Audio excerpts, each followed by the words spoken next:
You know just what you do to me. Play my emotions. Hello welcome to my channel. कैसे हो आप सब? आशा करते हो सब बहुत अच्छे होंगे। और आज के ब्लॉग की शुरुआत कर रहे हैं चाय से। तो अगर अभी तक आप लोगों ने चाय ना पी हो तो फटाफट आ जाइए मेरे साथ चाय पीजिए। और हमें बहुत ज़्यादा चाय का नशा नहीं कि बहुत ज़्यादा नशेड़ी हो, लेकिन हाँ, एक कप चाय सुबह चाहिए होती है और एक ही कप शाम को चाहिए होती है। और अगर कोई चाय पीने वाला मिल जाए तो फिर दो भी हो जाती। फिर हम अपने हस्बैंड के मोबाइल से अपनी सिस्टर को कॉल कर रहे थे, तो फिर उठा नहीं, पता नहीं क्या, तो कुछ तो ज़रूरी बात करनी थी। और मेरा जो फ़ोन है वो शूटिंग पे लगा था, तो हमने कहा चलो इनके फ़ोन से कर लेते हैं। हालांकि मेरे पास दो फ़ोन है, मगर एक ना थोड़ा सा कम अच्छा है, उससे फ़ोन उन जाता नहीं है जल्दी। तो बस अपने लिए चाय गरम कर रहे थे। हमने कहा चाय फटाफट से गरम हो जाए फिर छान के पी ले। क्या होता है ना, चाय ना एक एनर्जी बूस्टर होता है मेरे लिए कि एक कप चाय मिल गई तो चलो अब ये मशीन चल देगी, कितना भी काम करा लो। और अगर हमें चाय नहीं मिली तो फिर हमसे कोई काम नहीं होता है। और अगर एक कप चाय, ये नहीं कि हम बैठ के एक कप चाय घंटों लगा रहे हैं, नहीं, चलते चलते चाय पीते, काम करते जाएंगे चाय पीते जाएंगे। बस चाय गर्म होनी चाहिए, हमें चाय ठंडी चाय नहीं अच्छी लगती है। तो हमने कहा कि चलो एक सिप यहीं पे खड़े खड़े ले लें क्योंकि चाय पिए नहीं तो काफ़ी देर हो गई थी। तो रहता नहीं है, जिस दिन देर हो जाती है तो लगता है कि चाय पी लो पहले, मगर काम ही इतने रहते हैं कि हम लड़कियों के पास इतना टाइम कहाँ होता है कि बैठ के सुकून से चाय पियो। और आज थी हस्बैंड की ऑफिस से छुट्टी। जिस दिन इनकी छुट्टी होती है उस दिन हमें बड़ा लेट हो जाता है, क्योंकि ये बार बार बोलते आओ बैठो बैठो, तो उस चक्कर में हमें लेट होते चला जाता है।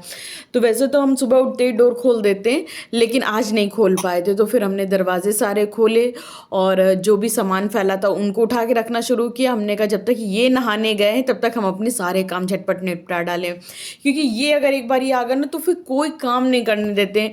हमें तो इनकी आदत कभी कभी अपने डैडी जैसी लगती है। मेरे डैडी भी घर पे रुकते तो कोई काम नहीं करने देते, तो बोलते नहीं सब लोग बैठो बातें करो।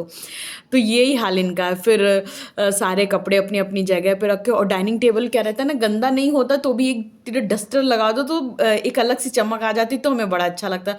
और आप लोगों को दिखा रहे थे कि इनका पर्स और स्पीकर चाबियाँ सब डाइनिंग टेबल पे आ जाती। इनकी एक डायरी भी रखी है डाइनिंग टेबल पर ही। तो ये हाल होते हैं। पता नहीं अगर आप लोगों के घर में भी यही हाल होता है कि घर का सारा सामान डाइनिंग टेबल पे आ जाता है, प्लीज़ कमेंट करके बताइएगा। मेरे यहाँ तो यही होता है, जितना भी घर का सारा कूड़ा कबाड़ा होता है सब डाइनिंग टेबल पे आता है, और खाना भले ही कोई ना खाए। तो ये तो हाल है मेरे घर के। फिर उसके बाद सारी डाइनिंग टेबल साफ़ किया, और दिमाग में बस ये था कि नेक्स्ट कौन सा काम है, क्योंकि मेरी हाउस हेल्पर नहीं आ रही है। और सच बताएं, हमें इतनी घबराहट होती है कि हाय नहीं आ रही, झाड़ू लगाना है, पोछा लगाना है। देखो रोज़ करते रहो तो फिर टेंशन नहीं होती है, जब कभी कभी वही काम करना पड़ता है तो यार डर लगता है। तो मेरी हाउस हेल्पर नहीं आ रही थी, तो ये था, अभी झाड़ू पोछा भी करनी है, अभी बर्तन भी करना है, और जो अपने रोज़मर्रा के काम है वो तो है ही है, वो तो कहीं गए नहीं है। तो बस इसी उधेड़ बुन में हम अपने कामों को कर रहे थे। और जैसे ये रहता है ना कि ठीक है हाउस हेल्पर नहीं आ रही हैं तो आप अपना ये रूटीन बना लो तो आपके काम जल्दी। देखिए आप रूटीन कुछ भी बना रहे हैं, आपके बनाने से रूटीन तभी चलता है जब आपके हस्बैंड ऑफिस गए हों। मेरा क्या रहता है, मेरा माइंड सेट रहता है कि हमें ये अपने काम करने, हम कर लेते। लेकिन जिस दिन ऑफिस नहीं गए होते हस्बैंड, उस दिन मेरा कोई भी बनाया हुआ प्लानिंग नहीं चलती है, मेरी सारी प्लानिंग धराशायी हो जाती हैं। फिर हमने डाइनिंग टेबल साफ़ किया, मेरी चाय ठंडी हो रही थी, हमने कहा चलो चाय पी लेते हैं, उसके बाद बेड वेड सब साफ़ करेंगे। उसके बाद बेड वेड साफ़ किया, बेड साफ़ करने के बाद डायरेक्ट आ गए थे किचन में। और ये कद्दू एक वो करना था, आज कद्दू बनाना था। नाश्ते में ये हुआ था कि कद्दू पराठा बनेगा, तो बस हमने फटाफट से कद्दू काटने लगे, क्योंकि हस्बैंड जब नहा के पूजा करके आएंगे तब तक कद्दू बन, मतलब सब्जी पराठा बन जाना चाहिए। तो बस फटाफट आए, कद्दू छोक दिया। हालांकि यहाँ देहरादून का कद्दू इतना बढ़िया होता है कि 10 मिनट भी नहीं लगते, 5 मिनट मुश्किल से लगते हैं बनने में।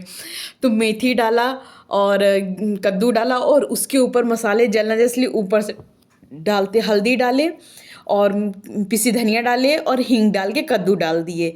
और कद्दू जब डाल के थोड़ा सा चला वाला देंगे उसके बाद नमक डाल देंगे।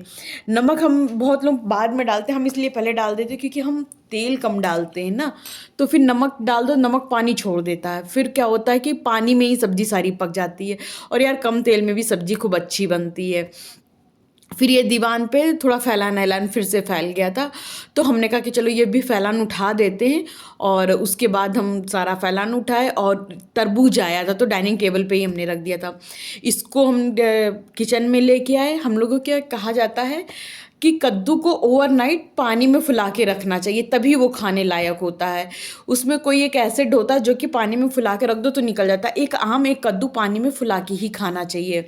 तो हमने कद्दू पानी में डाल के रख दिया था। और फिर उसके बाद मेरी हाउस हेल्पर जैसा कि नहीं आ रही है, कई बार आप लोगों से रोना रो चुके हैं, तो बर्तन सारे हम ही को धोने, तो थोड़े थोड़े बर्तन हम धोते चल रहे हैं कि इकट्ठे खूब सारे बर्तन ना हो। तो बस जो भी बर्तन नाली पे इकट्ठे हुए तो उनको सारे बर्तन वर्तन धोए। और कद्दू भी अब ऑलमोस्ट पकने पर ही था, तो हमने कहा एक दो बार चला देते, नहीं तो फिर लगने का भी डर रहता है। तो फिर कद्दू अद्दू चला दी। उसके बाद जब कद्दू पक गया अच्छे से तो मेरी मम्मी बोलती कद्दू खूब फोड़ दो, पटपटा दो। तो हमने कद्दू की जितनी भी गट्टे गट्टे होते हैं ना, इसको फोड़ देते हैं, हमें भी अच्छा लगता है फोड़ के ही। और फिर उसके बाद इसमें पिसी खटाई डाला। अगर आपको मीठे कद्दू की रेसिपी चाहिए हो तो बताइएगा, एक दिन मीठा कद्दू बनाएंगे। मेरा तो मीठा कद्दू खाने का मन कर रहा है। तो अभी वॉइस ओवर कर रहे हैं तो भी उस दिन बनाया था, तो भी मेरे हस्बैंड बोले मीठा कद्दू बनाना था, तुम बनाती हो तो अच्छा लगता है। तो हमें लगा कि हमने कहा कि नाश्ते में शायद आपको लगे कि मीठा कद्दू बना दिया, क्योंकि नाश्ते में मीठा मीठा नहीं पसंद होता है ना। तो बोले नहीं बनाती, अच्छा लगता। अच्छा कद्दू में कुछ डालो ना डालो, सिर्फ हल्दी से छौंक दो, लेकिन हरी धनिया, कद्दू खूब मांगता है, कद्दू रोता है, कहता है यार हरी धनिया दो, हरी धनिया दो। तो हरी धनिया मेरे पास थोड़ी बची थी तो उसको काट के डाल दिए। फिर उसके बाद हस्बैंड भी आ गए थे तो डाइनिंग टेबल पे बैठे थे और इधर उधर थोड़ा टहलते भी जाते हैं, हमसे भी बातें करते जाते हैं। फिर फटाफट से पराठा बनाया। उनके पास उनके एक फ्रेंड का फ़ोन आ गया था, तो वही वो बता रहे थे कि संडे की कहीं प्लानिंग करो, कहीं चलते हैं घूमने। तो यही हमसे ये पूछ रहे थे कि संडे को बोल रहा है घूमने चलने के लिए, तो चलोगी क्या? तो हमने कहा ठीक है कर लो, तो कर लीजिए प्लानिंग। नवरात्र हैं तो कोई देवी जी के मंदिर जाने के लिए बोल रहे हैं। तो हमने कहा चलिए ठीक है प्लानिंग करिए। इधर इनका नाश्ता भी बन गया तो हम 2 पराठे इनके लिए सेक देंगे और तुरंत के तुरंत हम अपने लिए भी सेक लेंगे 2 पराठे। तो उससे रहेगा ना कि फिर बार बार किचन में आना नहीं पड़ेगा, इकट्ठे किचन साफ़ करके डाल देंगे, फिर खाना बना लेंगे। तो इसी तरह से इनसे बातें यही हो रही थी कि हम लोगों को संडे को जाना है, मगर उन्होंने फ़ोन करके फिर से कहा नहीं आज ही आओ, आज ही आओ। तो इन्होंने को कहा कि प्राप्ति फटाफट से तुम भी नाश्ता कर लो और आज ही उसके घर चलना है। वो बहुत ज़बरदस्ती करके बुला रहा है क्योंकि हम उनके घर फर्स्ट टाइम जा रहे हैं। दोस्तों अभी हमको जाना है कहीं, किसी के घर किसी ने बुलाया है। तो ये कुर्ती थी जिसको करना है प्रेस, तो ऊपर आए हैं प्रेस करने के लिए। हमने फटाफट से नाश्ता किया। नाश्ता करने के बाद डायरेक्ट ऊपर आ गए, किचन विचन सब कुछ साफ़ करके। और एक ये मेरा नया ही सूट है, अभी फर्स्ट टाइम पहन रहे हैं, तो इसको एक बार इनके घर फर्स्ट टाइम जा रहे थे ना, ये रहता है कि एक बार ही आयरन कर लो तो थोड़ा ठीक लगने लगता है। तो प्रेस की, उसके बाद हम कपड़े जैसे ही पहन के नीचे गए, बस यहीं से मूड ख़राब हो गया। मेरे हस्बैंड बोले सूट बदल लो।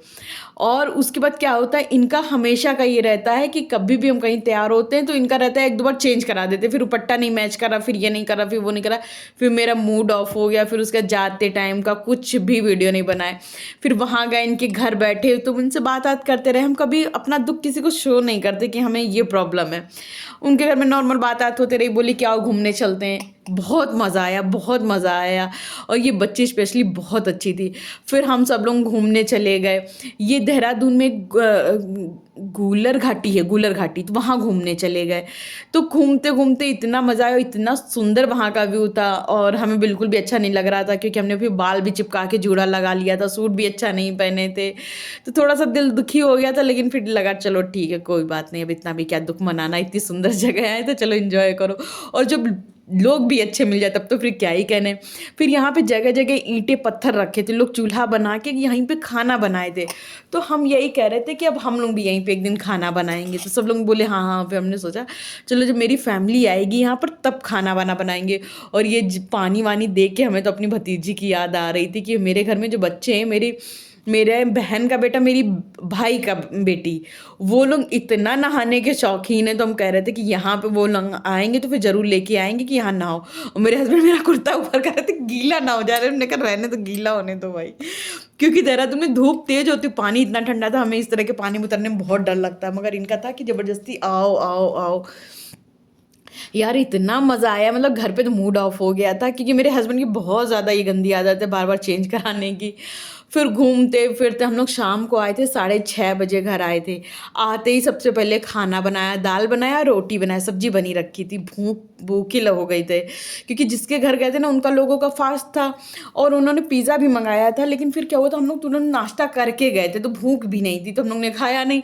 और फिर जब घर वापस आने लगे तब तक भूख लगाई थी। आते 6:30 बज रहा था, खाना खाया खाना खाने के बाद सो गए और ऐसा सोए कि रात में 9 बजे तक सोते रहे। फिर मेरे हस्बैंड उठाए, चाय बना के उन्होंने हमें उठाया और आगे देखिए ये हमें हस्बैंड चाय बना के दिया, हम पिए, उसके बाद उठ के फिर रात का खाना बनाए।